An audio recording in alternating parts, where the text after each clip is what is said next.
The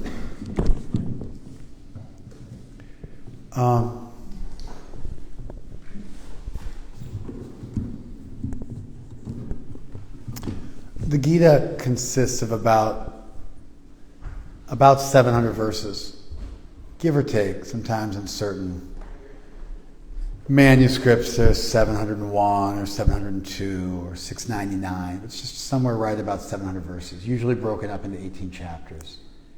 And there's just,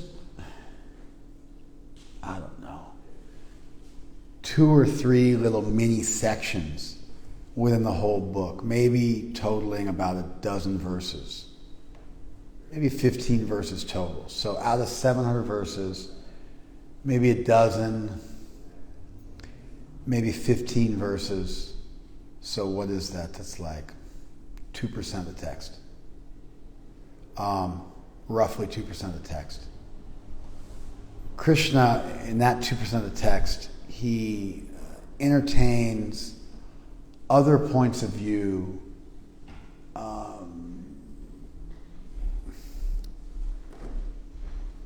to make secondary and tertiary arguments which aren't not really congruent with his main point. Let me give you an example.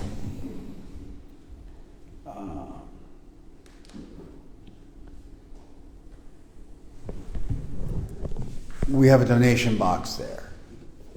It's right there. It's called a hundi in Hindi. It's a donation box, and people put their donations in it. And so maybe some,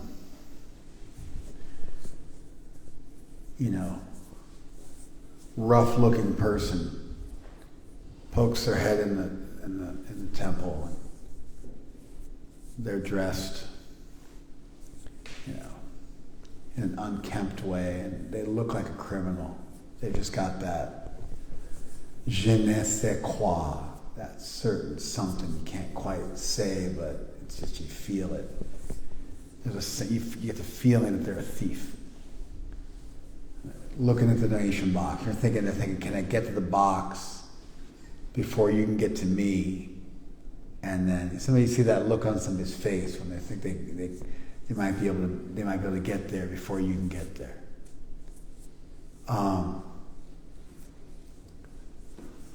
And I might say to him, hey, the donation box is screwed down. It's screwed into the whatever you call that. It's actually a floor, but anyway, it's screwed into the stage. We want to communicate that it's high, but it's also technically a floor. So what is it? Stage. It's screwed into the stage. So you won't be able to take it away. That's a primary argument. It's a lost cause. If it's screwed in, then that's the end. And there's no, it's like that's it. The argument's over. It's a solid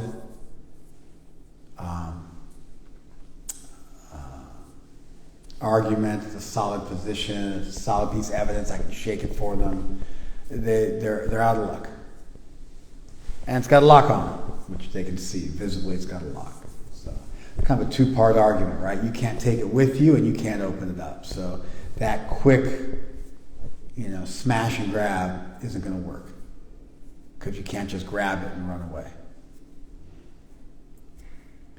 They used to have a thing called crash and dash. You guys ever heard of that? You back your car into like a storefront, crash, and then dash, and you run away. And you jump out, grab a bunch of stuff, and then take off. It's like an incredibly destructive way to rob a liquor store. The old crash and dash. You reverse your vehicle into the storefront, and then you steal whatever, You got like some Hostess pot pies in there, and the coins and the reg, whatever, and you take off. Usually you steal the alcohol also, and you take off. So that's smash and grab that crash and dash. It's not going to work because it's bolted down. And you can't just open it up and take stuff out because it's got a lock on it. That's it. The argument's over. Then I could say,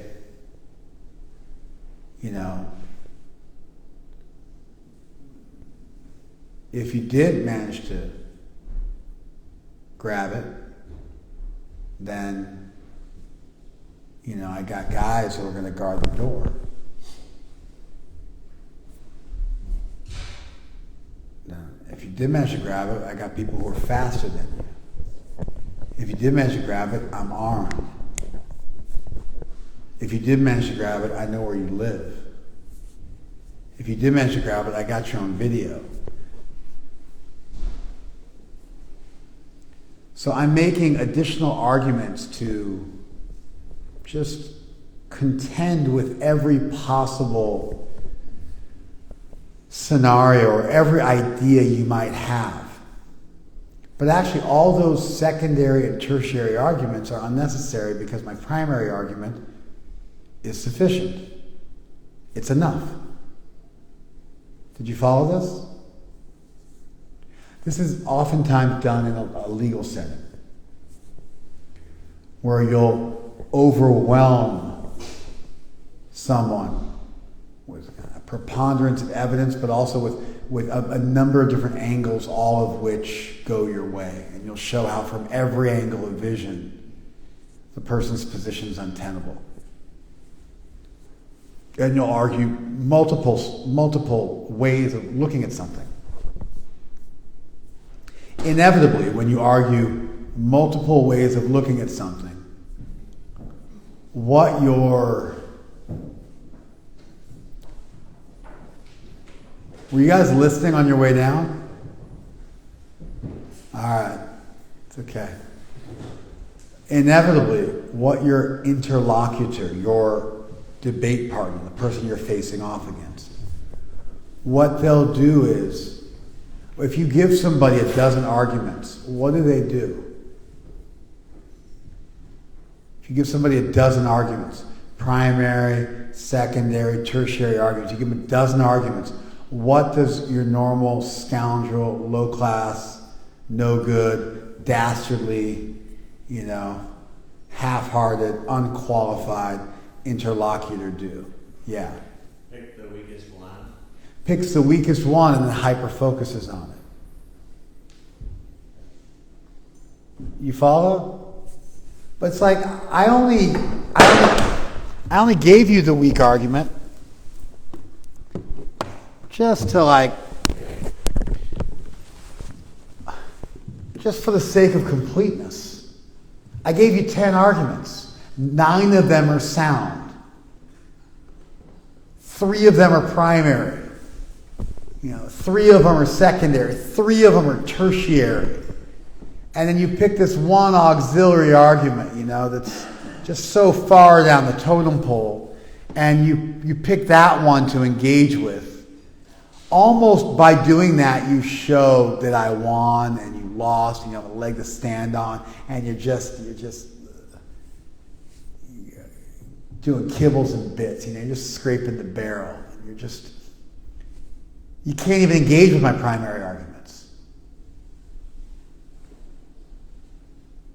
You guys following this? Sometimes. And then, of course, what you do in a formal setting. If you don't know how to debate, then you lose sight of your primary argument. You get stuck in the weeds arguing some far down the totem pole auxiliary argument. And now you've given up your actual solid ground to go argue off in the weeds somewhere because somebody knocked you off track and you weren't able to keep your eye on the prize. Do you follow that? What you're supposed to do is you're supposed to go, whoa. I gave you 10 arguments. 3 of them were primary. Those are my primary arguments. You need to engage with those.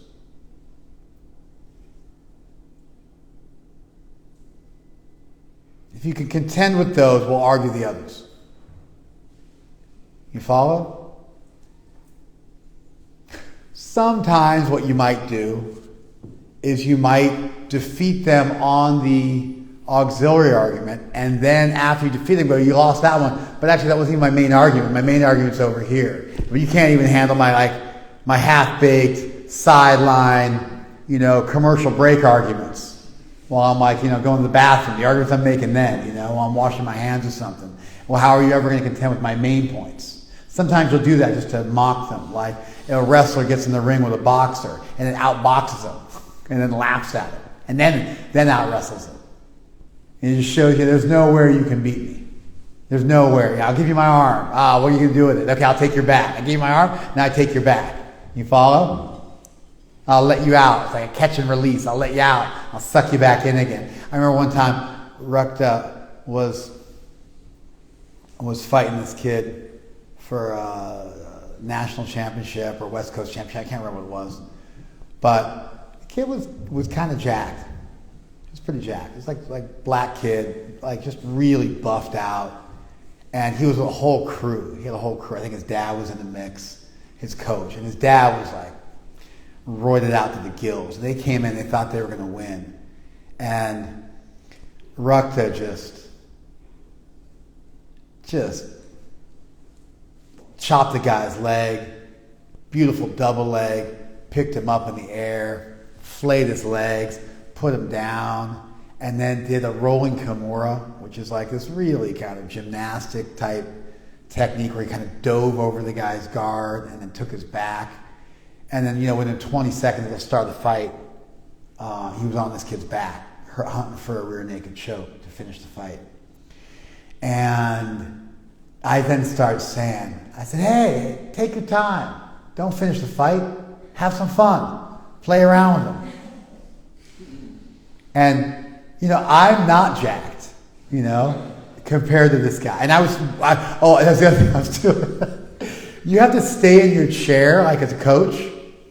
But I was just walking around the ring. So I walked to where he was and was standing next to the cage where he was, which happened to be right by them.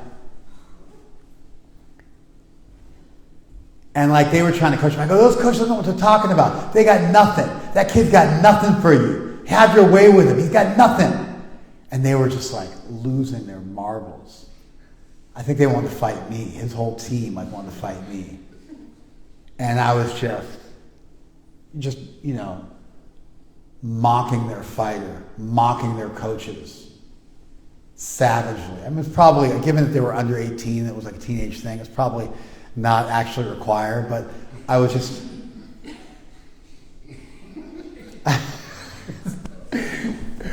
Eventually they complained to the coaches to make me sit down. They didn't even complain to me direct, they complained to the coaches.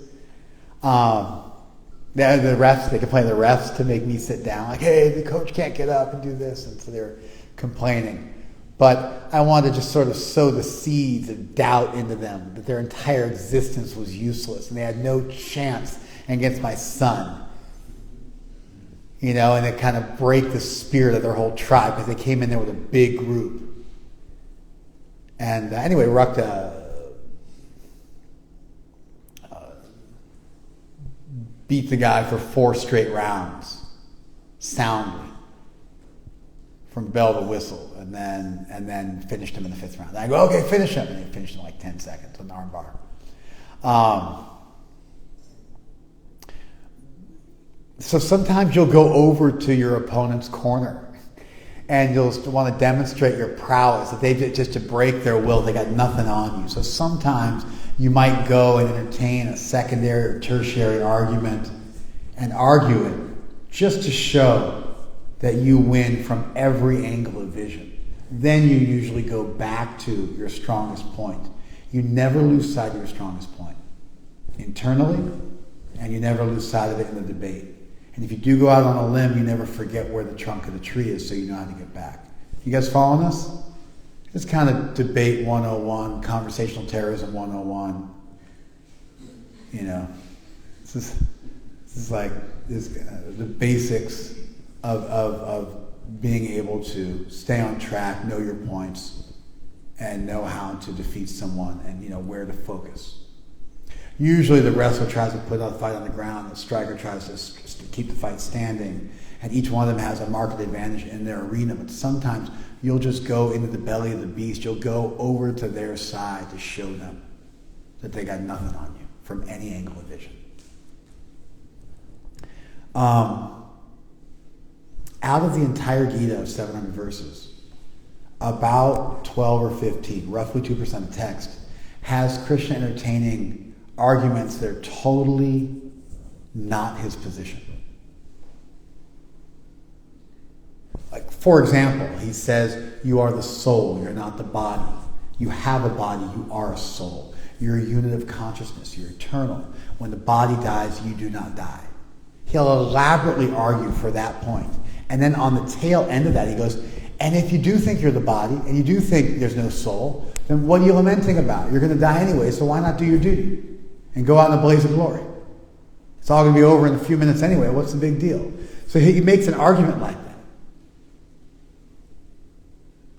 Clearly, that's not his argument. And in fact, that argument is, not only is it incongruent with his main argument, it's actually diametrically opposed to his main argument. But for the sake of completeness, he entertains that argument for a brief moment. You follow? Now that particular argument of, if you're going to die forever, like, why not do your duty? Well, why not hold on doggedly to your material existence? Why not go for the most amount of enjoyment you can possibly get? Why even have a sense of duty? What importance is there to duty? You could actually argue, if you do accept that you're going to die and it's nihilistic and nothing exists beyond one body, then you could make an argument, well then, what do you mean when you say duty, and how do you determine duty, and why does duty supplant, let's say, my desire? And all of a sudden you're having a full-blown argument on moral theory and ethics based on atheism and based on pure physicalism and materialism. But Krishna doesn't intend it like that. He just intends it to be, he's going to make his primary argument. He's never intending to segue away from that primary argument and really seriously entertain another argument. But just for the sake of completeness, he throws it in there for a minute, just as like an extra kind of food for thought. And it should be seen as that, just an extra potential. It should never compete with what he just spent dozens of verses speaking about, and what he then spends hundreds of verses speaking about and assuming, and what runs its way through the entirety of the text. Do you guys follow this? But there's 3 places, 2 of them in the 2nd chapter and 1 in the 16th chapter, where Krishna does entertain other positions, other points of view. In the 16th chapter is to highlight the way bad people think. In the 2nd chapter, it is to entertain other points of view and to show the soundness of his position. Arguably, there's 3 places in the 2nd chapter. The beginning of the 2nd chapter, and then around verse 25, and then right here where we are around verse 36. There's actually kind of 3 places in the 2nd chapter where he entertains other points of view. He says to Arjuna, why are you speaking like a eunuch? You're like a castrated male. Why are you speaking like an impotent? Like a clavia, like a castrated male. Why are you yielding to this degrading impotence? Step up, do your duty. So he makes that argument. Although, I don't think, he's just kind of insulting Arjuna to foment the argument. Then he makes this argument for atheism. And the last one is this section I'm going to read from now, where Krishna, anyway, I'll read the verse. Avacham vadangscha bahun vadishanti tav ahitaha. So, ahitaha, your enemies, literally those who don't wish you well. Hita means beneficial, or kind of, beneficial, or for your benefit, or philanthropic, and ahita, not for your benefit. So, ahitaha, your enemies. vadishyanti, they will speak. Bahu, many. Avacha vadams. They will speak many ill words about you. Literally words which should not be spoken. They will say about you that which should not be said. Avacha vadams. They will speak that which should not be said. That's what they'll speak.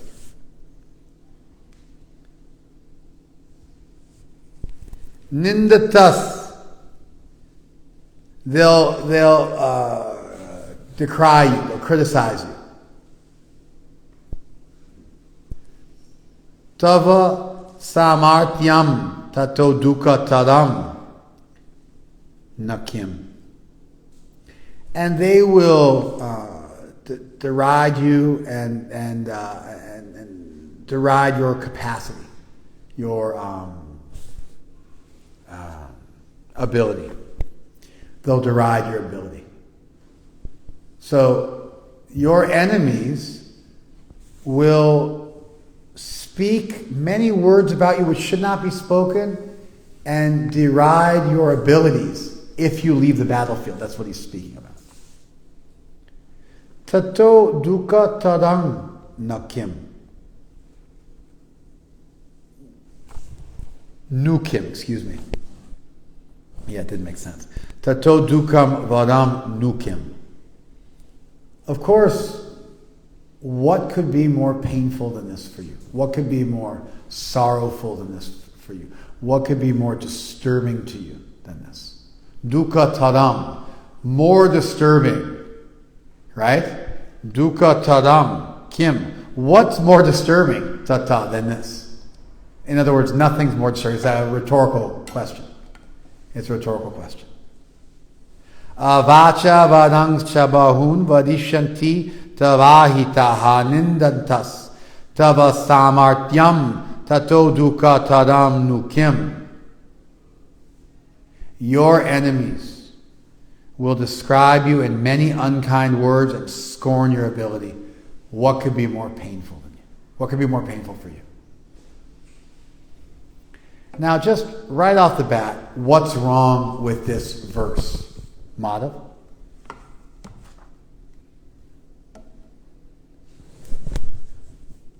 It's making an argument based on Just simply based on the long lead time, you get an F.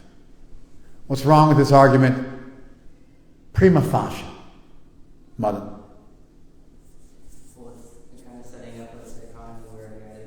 No. What's wrong with this argument? At first glance, don't let me down, buddy. Elsewhere he says you should be equal to praise and blame. Okay. Elsewhere, Krishna says you should be equipoise and praise or blame. Great. So then Krishna just doesn't make any sense. He says this, that place, and then some other place he says your argument. What's your response? This is a secondary argument. Yeah, how do you know it's a secondary argument? He says your verse one place, he says this verse one place. How do you know it's a secondary argument? Because he only makes this argument once in one verse, but talking about being equal to praise and blame, he repeats. That's correct. What you should say to me is, no, you're incorrect. He says your argument once. He says my arguments a dozen times. Dozens of times. He says my argument, that you should be above praise and blame. Your argument, he says one place. In fact, on either side of your argument, he says to be above praise and blame and to be transcendental.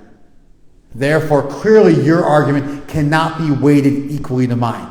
That's how you have to say it. Otherwise, you sound weak and effete. And even if you make good points, no one will believe you because you don't speak them confidently. You following this? Don't let me get away with that. I said, he says your thing one place, he says my thing one place. Don't let me get away with that. You got it? Defend the Gita a little bit, man. Have a spine. Step up. Don't just have the right answer. Have the right answer and speak with some degree of confidence. You guys get this? It's absolutely critical. What you said was right, but you said it so weakly. I was almost like, did he get the wrong answer? Like I almost couldn't like even know if your answer was right or not because you said it with such a lack of confidence. You follow this? Let's try it again. Okay.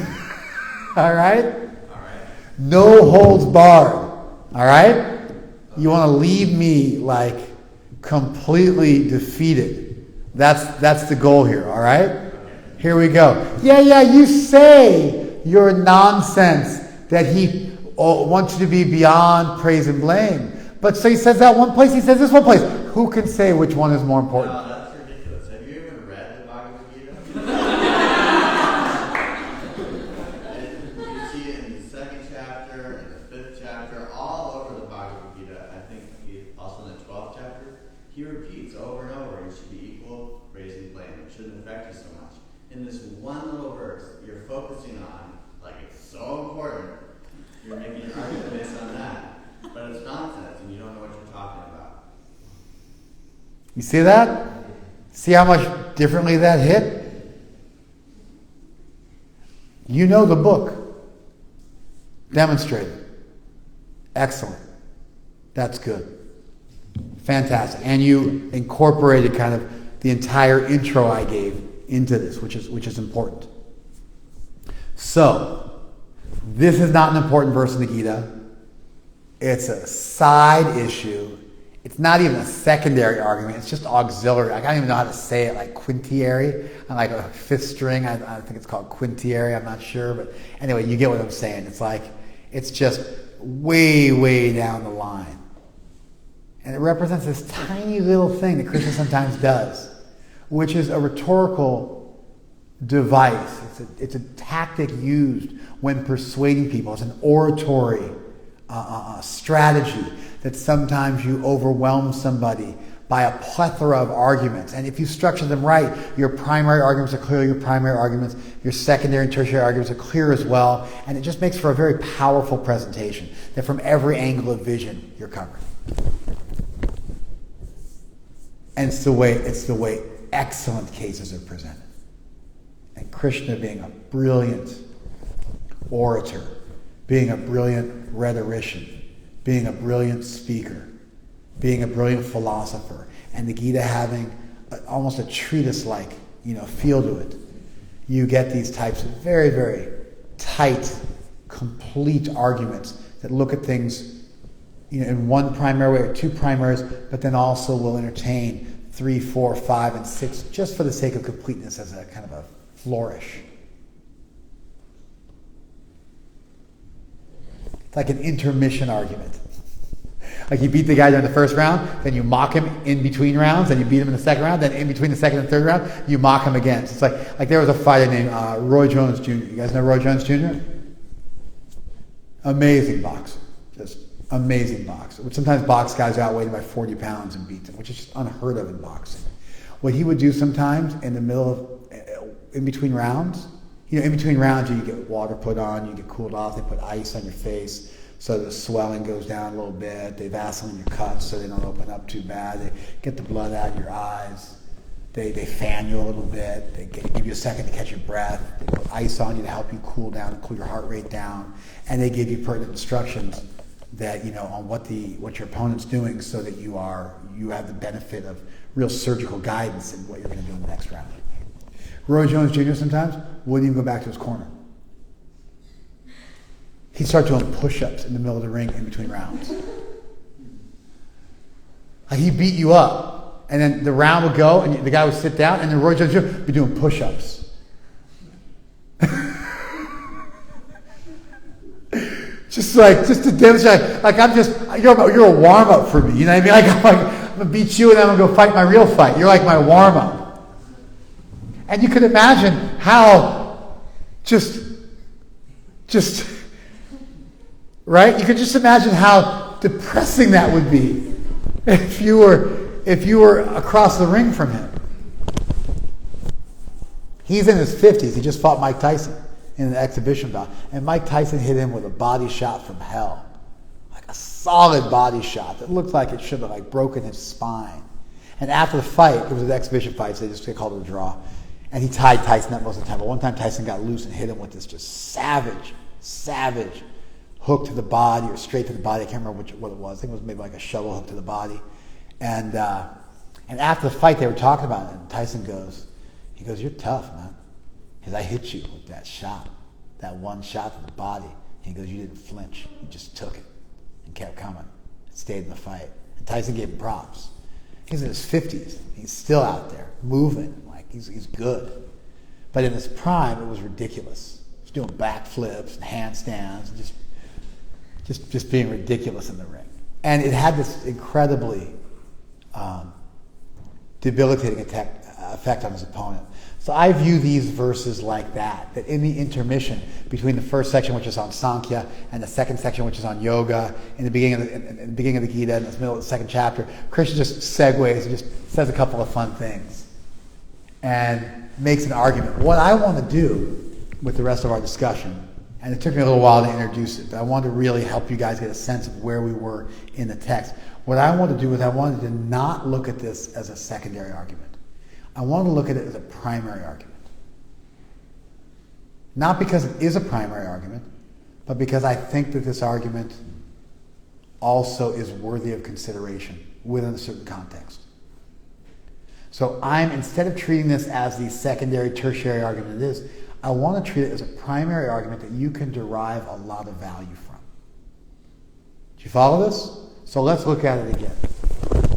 Avachan vadamscha. Avachan vadamscha. Avacha vadamscha bahun. Vindati ahita. Vindati tava ahita. Avacha vadamscha bahun vindati tava ahitaha. Nindati tava samartyam. Tata dukataram nukim. See what I just did? What did I do, Eric? I memorized the verse. Avachans vadams cha bahun vindati tavahitaha. Nindati tava samartyam tata dukataram nukim. What could be more painful than you? What could be more painful for you? Your enemies are going to speak many words about you that should not be spoken, and they're going to deride your abilities. What could be more painful for you? You follow this? All right. Viewing that, and Prabhupada's just beautiful translation, super smooth. Your enemies will describe you in many unkind words and scorn your ability. What could be more painful for you?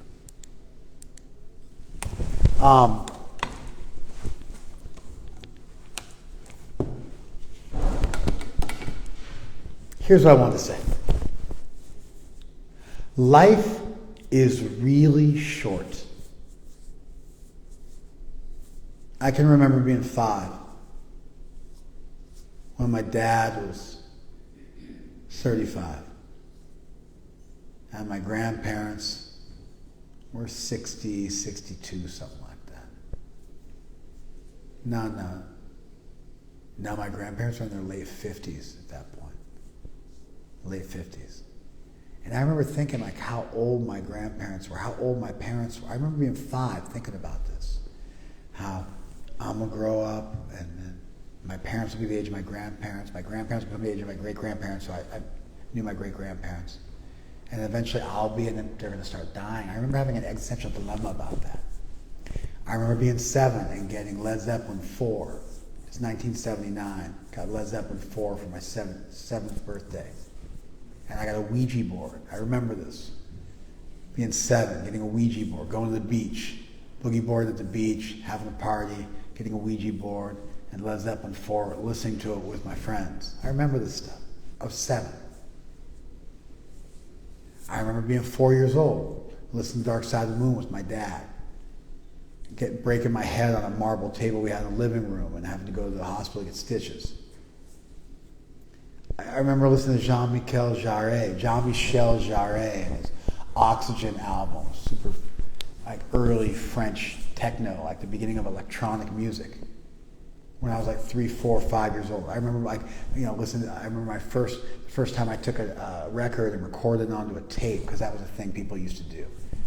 You remember this? You old enough to remember this? Yeah.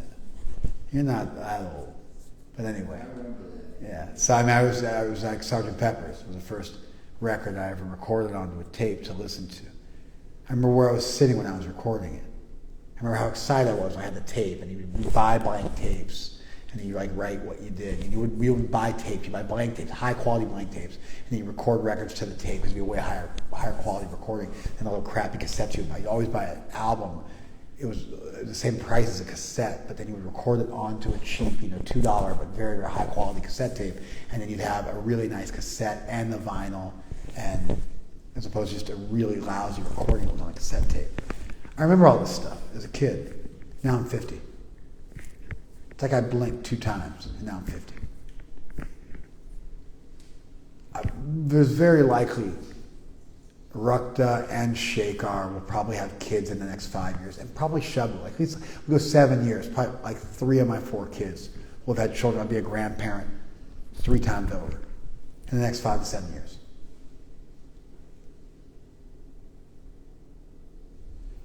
I was the age of my daughter Naika. Now I'm almost the same age as my grandparents were. You follow? It's crazy. Life is short. It used to be most people had integrity. People kept their word. Your word was your bond. You talk to older people, like my grandparents, they had just kind of oceans of integrity. They never spoke something that wasn't true. They kept their words. They worked hard their whole life. They saved. They were selfless. They gave to other people. Your grandparents like that, right? Yay or nay? If they're closet narcissists, okay, I won't like. Yeah. It's wild, right? Like, where do these people come from? They never complained either. My grandparents all lived through the Great Depression as first-generation immigrants. Like, they never talked about it. The only reason I know about it is because I was like, hey, tell me about the Depression. And I'm like, oh yeah, it was a little rough, I'm like, give me some specifics. Like, you had when we went to the bathroom, we had to use newspaper to wipe our backsides. It's like, oh, it's pretty rough. You couldn't afford things like toilet paper, so we just collect newspapers, use that. And we would eat lard sandwiches or ketchup sandwiches, because we didn't have enough money to buy anything to put in between the bread, so we just put lard on the bread or put ketchup. My great-grandmother, this is kind of disgusting, I'm a vegan, but whatever. My grandmother, they would make some kind of meat, some kind of roast type deal. And my grandmother would never eat the actual meat. She would eat the grizzle on the side. You know what grizzle is? It's like pieces of charred flesh. You get a piece of meat, there's flesh on the side, and when you roast it, it's kind of blackened sort of grizzle. It has, practically speaking, no nutritional value. It's just fat on the side. But she would never actually eat the meat because, she didn't want anything to go to waste. So she'd let everybody else eat the meat, and she would only eat the grizzle. And I was always like, why isn't Grandma eating the normal stuff like we are? And no, because of how she came up, she never wants anything to go to waste. You follow me? That's like growing up hard, My grandfather was a prize fighter. That's how he put food on the table. He was a prize fighter. He fought bare knuckle for money to put food on the table. And I remember him. I remember scars all over his hands, and his ears were big, huge, monster cauliflower ears from wrestling and getting into clinches with people. Rubbing their heads up against his ear and, tearing the tissue, like what happens to wrestlers. And so, but they never talked about this. The only reason I know about it is because I was tell me about it, and I would ask like aunts and uncles and stuff. Like we pieced it together, you know. But otherwise, they didn't talk about that stuff. Versus like, oh, I got a hangnail today. It's really tough. I'm really suffering. It's hard. You know, like I cry over the smallest of things. Oh, it's cold out now. It's like really cold. My Patagonia jacket. I didn't get like the really warm ones, and now I'm feeling it. You know? Oh, it's taken so long for my heater in my car to warm up the car. It's like,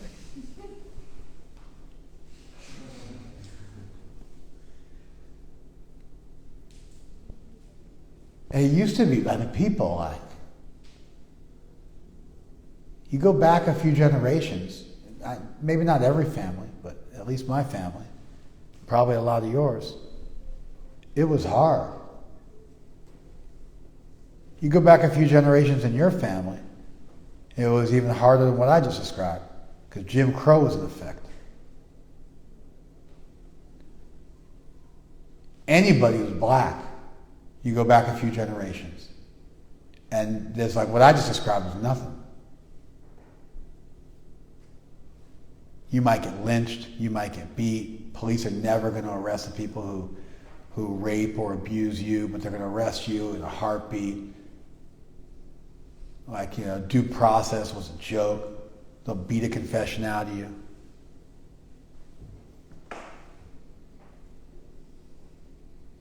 Nowadays, we all have first world problems. It's not like it was. It is still like it was. You know where it is still like it was? Like 100 miles south. It's just roll into TJ. It's just like an hour and a half from here. And you're back in the Great Depression. You want to know what the Great Depression was like? Go live in Mexico for a while without your fat bank balance. You know? Live as an illegal immigrant in California. You know, afraid you're getting picked up and deported, working for cash money, 2 jobs, living with 20 other people in a place.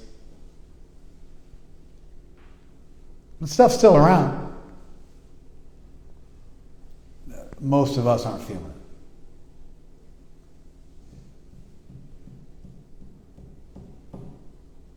And it used to be most people had a sense of duty. Nobody got divorced. Most people were honest. Most people worked really hard to make ends meet. It also used to be that, you know, like it seems like our life expectancy is just getting higher and higher. It's not actually true. What was happening was everybody was dying in wars. And so that brought those life expectancy numbers way down. Because I haven't fought a major war since World War II. Major bloodbaths where hundreds of thousands of soldiers are dying. Then those numbers, they just go back up and you get into the 70s. The reason why I was like the 50s before is because you had hundreds of thousands of people dying at 18 or 20 and it brought down those numbers artificially. You following this? And it was like that for most of recorded history.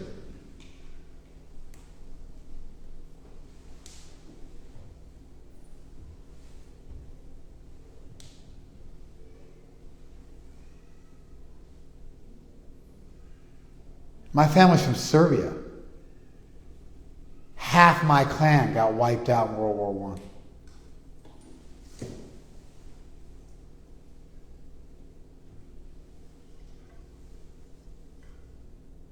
Anyway, the point I want to make, I want to sober you guys up a bit. The point I want to make was this. Life is short. You're going to get old and gray and be, you know, due to low testosterone, functionally impotent before you know it, or all dried up and gone through menopause and infertile. Life will be over before you know it. You'll be old and gray and wrinkly and the whole show will be over. What do you really like? What really matters?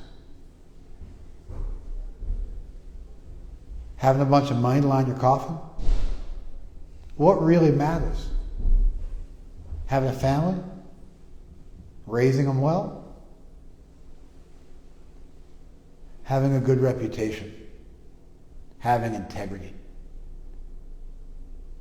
Nowadays, it's so easy to become famous if you simply don't lie, don't womanize or manize, don't be a greedy pig, don't cheat people, don't go back on your word, keep your commitments, stay married, have integrity, be decent, chant your rounds, stay vegan, stay sober. If you just do the basics of being a devotee, you're like a walking saint, and you'll become famous as a person of otherworldly integrity. Used to be you had to jump on a grenade, live through the depression, almost get lynched, and then go to church and still have faith in Jesus. Go out and work, where like every day going out to work, you're actually kind of like a war zone because you get picked up by La Migra at any time and shipped back over, and your family is out of luck. Or risk your life getting over here in the first place illegally. Kenai, when he's a fireman for Cal Fire, half the fires they put out are in the middle of the desert. Why? Because dudes are crossing the desert, run out of water, are going to die, and so they just light a fire because they know that in the U.S., the fire department is so cool, they'll come out to put out the fire in the middle of the desert. So they'll helicopter in, and they see some people who cross the desert who are dying of dehydration, and they got to bring them in. That's half the fires they put out. Other half are caused by the electric company. Google that if you want to go down a rabbit hole. So, the point I wanted to make was this. Krishna's argument that if you don't do your duty, if you fall down repeatedly, if you show yourself to be of low character, you're just like every other poor slob in the world. Used to be you'd be criticized for it. Nowadays you're just normal. In contrast, if you can just have some integrity, if you're just vegan, that's like, it used to be like you were human. It's like a prerequisite for being human in our culture. You were a two-legged animal if you weren't vegetarian. Nowadays, if you're vegan, people are like, oh my God, really? Like, wow, that's like really impressive. Vegans have this huge, massive, colossal ego. It's like, you want to know somebody's vegan? Don't worry, they'll tell you about it. And like it becomes like this huge badge of honor, right? It used to just be everybody was vegan. That was just normal. Nowadays, you get a gold medal. You get a gold star. Not your kind of gold star. You get a gold medal for being... Sorry, couldn't resist. You get a medal for being a vegan now. What to speak of if you could just be sober. If you're sober and you're vegan, people are like, wow, man, you're like Buddha or something like that. If you can be sober and vegan and then not promiscuous, now people are like, you're like St. Francis. You're Jesus.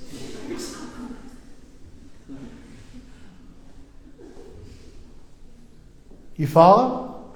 If you get married one time and stay married, people are like, tell me how you do it. Like, what are your tricks? Like you will attract a bunch of disciples simply because you don't get divorced.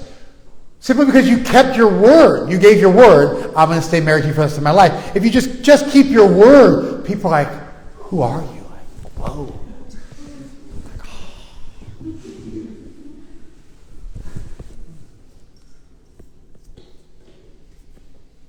What to speak of, you just discover a little faith. Be able to present your faith in a reasonably intellectually astute way. Stay married, stay sober, stay vegetarian. Chant your rounds. Be honest. Be a little bit selfless. Don't be a greedy pig. Have some dignity. Live for a higher purpose. Be a part of something bigger than yourself. You know, people were committing suicide in World War II because they couldn't get in the military. They were like flat-footed or something. They were like cross-eyed. They wouldn't let them in the military. And they were so upset they couldn't go and fight in just deplorable conditions for their country that they would kill themselves because they felt like such failures.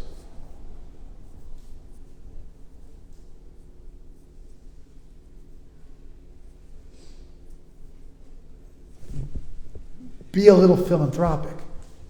Be a little selfless. And you'll become famous. You'll become respected. People will defer to you. You'll become influential simply by having a bit of integrity for a little, like consistently, for some time.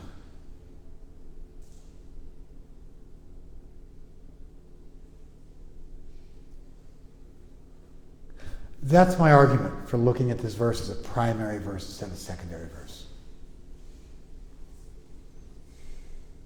That's your option. What's the other option? You're just another loser who has no integrity, another Judas, sells somebody out for 30 pieces of silver, makes commitments and breaks them. The very word commitment means you do it when you don't want to. That's what a commitment means. It means that you get to a place where you're like, I'm going to do this no matter how I feel.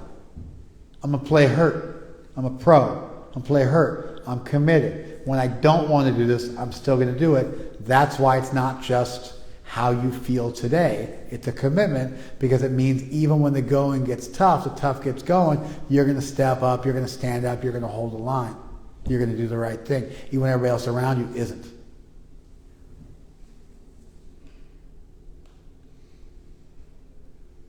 I respect people like that. I want to be people like that. What else is worth doing in this world? You got to remind yourself of this. When some low-level sense gratification is presented itself to you, and you can sell your soul for a few pieces of silver, when you're lusty, when you're angry, when you're greedy, when something easy presents itself and you can just indulge and go against your values because it's easy and you're lonely or you're tired or you've had enough or it's tough or you want some respite. You want a little enjoyment. You want to take the edge off. You want a coping mechanism. Primary coping mechanisms you guys are going to struggle with is desire for orgasm and desire for intoxication. And those are coping mechanisms.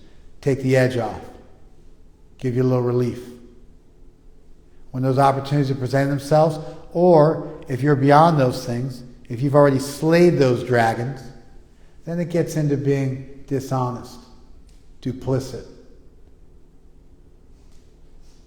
manipulative, prideful, cruel, angry. There's another list. It's more subtle. First you got to master the first list, then you work on the other list. But if in those moments where you are tempted to indulge in that poor behavior as a coping mechanism, take the edge off of life, give yourself a little bit of respite, you just got to remember, hey, I'm not going to be here much longer. And what I do now counts. Because going down is my legacy. I'm going to take the high road. I'm going to suck it up. I'm going to pass the open window. I'm not going to indulge.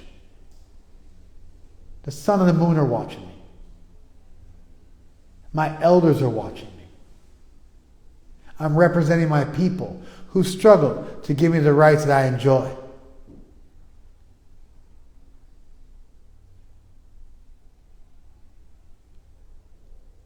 I come from a line of people with great and profound integrity, and I need to become worthy of our family name.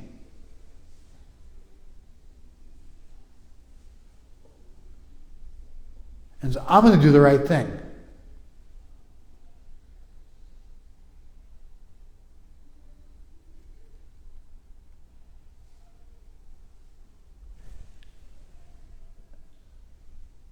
We all are members of the Das family. We're devotees.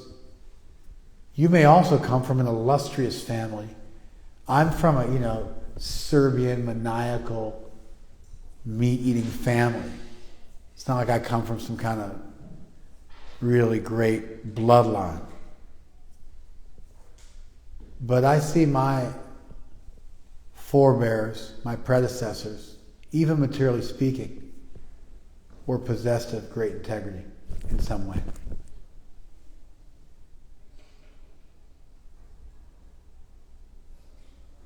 I need to be worthy of them. I need to be worthy of my devotional family. All of it amounts to the same thing. I got to telescope out. I got to pull back. I got to look at the big picture. And I don't want to get myopic and just think about enjoying in a moment. I want to pull back and I want to look at the big picture. And I want to think about what I want to be able to tell my gurus when I leave this world. What I want to be able to tell Krishna. The example I want to be able to set for those who come after me. That our generation held fast. That we picked up the cross. That we carried things forward. That we were possessed of an integrity which was worthy of the tribe and the community we come from. That's a legacy. That's a reason to do your duty.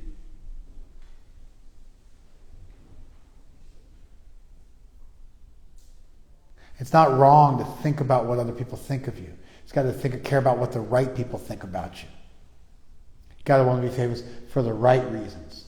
And even now, you say people are famous for having money or this or that, but those people close to them don't like them. You just like them because you're far away. It's like the grass is greener. Once you get there, you see it's all patchy and nasty. But people with integrity, people with honor, people with dignity, people who are selfless, people who are philanthropic, people who are kind, who are honest, who are transparent, who are deep, who are thoughtful, who are considerate. Those people are famous in every generation. Amongst any group of people that matter. And so my argument is, don't shirk away from your duty. Don't become a failure. Don't become a loser. Don't become weak. Don't let that be the legacy you leave to your children or those who come after you. And don't let that be the way you show yourself to be to your elders. Rather, suck it up. Keep marching. Don't give up.